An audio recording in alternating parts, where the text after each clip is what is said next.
Good morning everyone. మనం daily 100 to 200 Pips మనం market స్ట్రాటజీస్ని use చేసుకొని క్యాప్చర్ చేస్తాం కదా. మరి నిన్న ఏ విధంగా క్యాప్చర్ చేశాము, ఈ రోజు ఏ విధంగా క్యాప్చర్ చేయాలో ఒకసారి చెప్తాను. జాగ్రత్తగా వీడియో మొత్తం చూడండి, మీకు ఒక ఐడియా వస్తుంది. దాన్ని బేస్ చేసుకొని మీరు లెవెల్స్ దగ్గర విత్ ప్రాపర్ కన్ఫర్మేషన్ తీసుకొని ట్రేడ్ తీసుకోండి, సరిపోతుంది. సో మరి మార్కెట్ నిన్న ఏ విధంగా మూవ్మెంట్ ఇచ్చిందంటే, నేను నిన్న ఇచ్చిన లెవెల్స్ ఇవి. సో ఈ గ్రీన్ జోన్ ఇంపార్టెంట్ జోన్ అని చెప్పాను, ఈ గ్రీన్ జోన్ ఇంపార్టెంట్ జోన్ అని చెప్పాను. సో మార్కెట్ ఈ గ్రీన్ జోన్ ని బ్రేక్ డౌన్ చేస్తే మార్కెట్ స్ట్రక్చర్ షిఫ్ట్ అవుతుందని చెప్పాను. సో అంతకుముందు మార్కెట్ ఏం చేసిందంటే, మార్కెట్ ఇదే లెవెల్ దగ్గరికి ఒకసారి వచ్చింది. మార్కెట్ ఈ లెవెల్ కి ఇక్కడ ఒకసారి మార్కెట్ వచ్చి టచ్ అయ్యి మార్కెట్ వెంటనే మార్కెట్ అనేది పెరిగింది. సో బట్ ఇక్కడ నేను ఎంట్రీ తీసుకోలేదు. ఎందు గురించి అంటే, ఇక్కడ విత్ ప్రాపర్ కన్ఫర్మేషన్ రాలేదు. ఇక్కడ మార్కెట్ జస్ట్ టచ్ అయ్యి మార్కెట్ పైకి వెళ్ళింది, బట్ కన్ఫర్మేషన్ రాలేదు. కానీ మన లెవెల్స్ కి మాత్రం పర్ఫెక్ట్ గా రెస్పెక్ట్ ఇచ్చింది మార్కెట్. దాని తర్వాత మార్కెట్ ఏం చేసింది, ఇక్కడ ఈ లెవెల్ ని బ్రేక్అవుట్ చేసింది. సో ఈ లెవెల్ ని బ్రేక్అవుట్ చేసిన తర్వాత మార్కెట్ స్ట్రక్చర్ అనేది డౌన్ సైడ్ కి షిఫ్ట్ అయింది. సో డౌన్ సైడ్ కి షిఫ్ట్ అయిన తర్వాత నేను గ్రూప్ లో కూడా అప్డేట్ చేశాను. నేను ఇక్కడ అప్డేట్ చేశాను, గోల్డ్ మార్కెట్ స్ట్రక్చర్ షిఫ్టెడ్ అని అప్డేట్ చేశాను. అప్డేట్ చేసిన తర్వాత కొద్దిసేపటికి ఈ లెవెల్స్ అనేవి ఇచ్చాను. సో డౌన్ సైడ్కి వెళ్తే ఈ లెవెల్స్ దగ్గర ట్రేడ్ తీసుకోవచ్చాను. మార్కెట్ ఏం చేసింది, మార్కెట్ స్ట్రక్చర్ షిఫ్ట్ అయిన తర్వాత ఇక్కడ మార్కెట్ స్ట్రక్చర్ షిఫ్ట్ అయింది. షిఫ్ట్ అయిన తర్వాత నేను ఈ లెవెల్స్ ఇచ్చాను కదా, మార్కెట్ ఇదే లెవెల్ దగ్గర ఇక్కడ నుంచి మార్కెట్ అనేది షార్ప్ గా డౌన్ ఫాల్ అయింది. 2 క్యాండిల్స్ ప్యూర్ రెడ్ క్యాండిల్స్ తో మార్కెట్ అనేది పడింది. గ్రూప్ లో ఉన్న వాళ్ళు కానీ, నా ఇన్స్టాగ్రామ్ లో టెలిగ్రామ్ లో చూసే వాళ్ళు కానీ ఇది క్యాప్చర్ చేసి ఉంటారు. ఎందుకంటే నేను ఈ లెవెల్ ఇచ్చాను, market structure down side shift అయింది కాబట్టి ఇది క్యాప్చర్ చేశారు. సో దాని తర్వాత మళ్ళీ మార్కెట్ ఏం చేసిందంటే, ఇదే జోన్ దగ్గర మార్కెట్ అనేది చాలా సేపు రేంజ్ బాండ్ లో ఉండి ఈ లెవెల్ ని బ్రేక్అవుట్ చేసింది. బ్రేక్అవుట్ చేసి ఇప్పుడు ఈ రెడ్ జోన్ దగ్గరకు వచ్చింది. సో ఇప్పుడు మరి మార్కెట్ ఏ విధంగా మూవ్మెంట్ ఇస్తుందో ఒకసారి చూద్దాము. ఇది మనకు గోల్డ్, ఒకసారి మనకు యూరో యూఎస్డి కూడా ఏ విధంగా మూవ్మెంట్ ఇస్తుందో చూద్దాం. ఇది యూరో యూఎస్డి ట్రేడ్.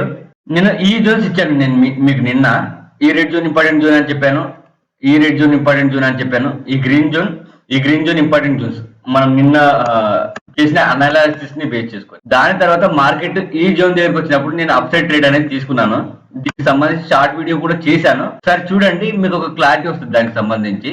సో ఇక్కడ వచ్చింది మార్కెట్ పర్ఫెక్ట్ జోన్ కాబట్టి నేను అగ్రెసివ్ ఎంట్రీ ఇక్కడ తీసుకున్నాను. సో మార్కెట్ నేను తీసుకున్న తర్వాత ప్యూర్ గ్రీన్ క్యాండిల్స్ తో టార్గెట్ అనేది ఇచ్చేసింది.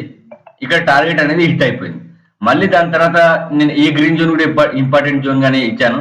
ఈ గ్రీన్ జోన్ మార్కెట్ ఈ గ్రీన్ జోన్ దగ్గర రెసిస్టెన్స్ తీసుకొని మార్కెట్ పడింది మళ్ళీ. సో ఒకసారి చూడండి మన లెవెల్స్ కి మార్కెట్ ఎంతలా రెస్పెక్ట్ ఇస్తుంది. ఇది ప్రాపర్ బ్రేక్అవుట్ చేయకుండానే మళ్ళీ మార్కెట్ పెరిగింది, మళ్ళీ ఇదే లెవెల్ నుంచి మళ్ళీ మార్కెట్ పెరిగింది, మళ్ళీ ఇదే లెవెల్ నుంచి మళ్ళీ మార్కెట్ ఇప్పుడు పెరుగుతుంది. So that is the power of master 6 strategies. మరి ఈ రోజు ఏ విధంగా మూవ్మెంట్ ఇచ్చే అవకాశం ఉందో ఒకసారి చూద్దాం. ఇది గోల్డ్ చార్ట్. గోల్డ్ లో మార్కెట్ ఆల్రెడీ డౌన్ సైడ్ కి ట్రెండ్ షిఫ్ట్ అయింది కాబట్టి ఇప్పుడు ఈ గ్రీన్ జోన్ అనేది ఇంపార్టెంట్ జోన్ అవుతుంది. ఇక్కడ వచ్చినప్పుడు మీరు విత్ ప్రాపర్ కన్ఫర్మేషన్ తీసుకొని డౌన్ సైడ్ కి ట్రేడ్ చూడొచ్చు. అండ్ ఈ రెడ్ జోన్ కూడా ఇంపార్టెంట్. ఈ రెడ్ జోన్ నుంచి కూడా మార్కెట్ అనేది కింద పడుతుంది. అదే కాకుండా ఈ రెడ్ జోన్ కూడా మార్కెట్ లో ఇంపార్టెంట్. మార్కెట్ ఈ రెడ్ జోన్ ని బ్రేక్అవుట్ చేస్తే రీటెస్ట్ దగ్గర మీరు ఎంట్రీ తీసుకోవచ్చు డౌన్ సైడ్. ఇది డౌన్ సైడ్ ట్రేడ్స్. ఒకవేళ మీరు అప్ సైడ్ కి ట్రేడ్స్ చూడాలి అంటే మార్కెట్ ఈ గ్రీన్ జోన్ ఏదైతే ఉందో ఈ గ్రీన్ జోన్ ని ప్రాపర్ గా బ్రేక్అవుట్ చేస్తుందో, బ్రేక్అవుట్ చేసిన తర్వాత నుంచి మార్కెట్ అనేది ట్రెండ్ షిఫ్ట్ అవుతుంది. అప్పుడు మీరు అప్ సైడ్ ట్రేడ్స్ అనేవి ప్లాన్ చేయాలి. అప్పుడు అప్ సైడ్ ట్రేడ్ ప్లాన్ చేస్తే ఈ జోన్ ఇంపార్టెంట్ జోన్ అవుతుంది, ఈ జోన్ ఇంపార్టెంట్ జోన్ అవుతుంది. ఇంకా ఏమైనా న్యూ లెవెల్స్ యాడ్ అయినా సరే నేను టెలిగ్రామ్ లో అప్డేట్ చేస్తుంటాను అండ్ వాట్సాప్ లో కమ్యూనిటీలో కూడా అప్డేట్ చేస్తుంటాను. అందులో మీరు చూస్తూ ఉండండి, మీకు ఒక క్లారిటీ వస్తుంది. ఇది మనకు గోల్డ్ చార్ట్. ఇప్పుడు యూరో యూఎస్డి ఏ విధంగా మూవ్మెంట్ ఇచ్చే అవకాశం ఉందంటే, సో యూరో యూఎస్డి కూడా మార్కెట్ స్ట్రక్చర్ షిఫ్ట్ అయిపోయింది ఆల్రెడీ. అందుకనే ఈ జోన్ ఇంపార్టెంట్ జోన్, ఈ గ్రీన్ జోన్. మార్కెట్ ఈ గ్రీన్ జోన్ దగ్గరికి వచ్చినప్పుడు డౌన్ సైడ్ ఆపర్చునిటీ చూస్తాము. దాని తర్వాత ఈ గ్రీన్ జోన్ కూడా ఇంపార్టెంట్ జోన్. మార్కెట్ ఈ గ్రీన్ జోన్ ని బ్రేక్అవుట్ చేస్తే రీటెస్ట్ దగ్గర ఇక్కడ మనం ఎంట్రీ తీసుకుంటాం. ఒకవేళ మార్కెట్ పైకి వెళ్ళే అవకాశం, అప్ సైడ్ కి మూవ్మెంట్ ఇచ్చే అవకాశం ఉంటే ఈ గ్రీన్ జోన్ ఉంది కదా, ఈ గ్రీన్ జోన్ ని మార్కెట్ బ్రేక్అవుట్ చేస్తే ఇక్కడ నుంచి మార్కెట్ అనేది పెరుగుతుంది. ఇది కాకుండా 5 మినిట్స్లో కానీ 15 మినిట్స్లో కానీ ఇంటర్నల్గా ఏమైనా లెవెల్స్ ఉన్నా నేను మీకు టెలిగ్రామ్లో యాడ్ చేస్తాను, ఒకసారి చూసుకోండి. అండ్ మరిన్ని ఇట్లాంటి వీడియోస్కి ఛానల్ని సబ్స్క్రైబ్ చేసుకోండి అండ్ కామెంట్ చేయండి అండ్ ఫాలో అవ్వండి. ప్రతి వీడియోని లైక్ చేయండి. Thank you. Have a nice day.